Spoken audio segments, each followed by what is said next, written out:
La Fundación Caminantes Sin Fronteras trae el segmento educativo Voces de la Conservación de la Biodiversidad en el Pueblo Agua. ¿Sabías que el guacamayo verde anida en cavidades de grandes árboles? Forman parejas monógamas con implicación biparental para el cuidado de uno o dos polluelos. Conservar grandes árboles protege el hogar del guacamayo verde y sus polluelos.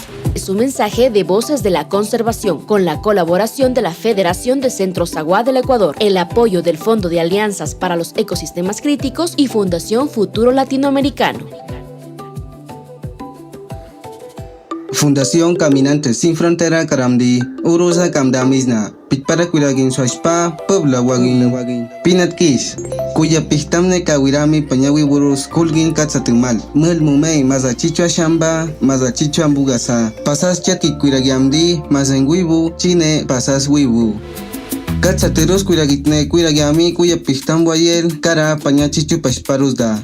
Ane Mazakainami, Pitpara Kuiragin, Yen Waindu, Federación de Centros Agua del Ecuador Gaza, Kara, que Waindu, Fondo Alianzas para el Ecosistema Críticos, Kara, Fundación Futuro Latinoamericano.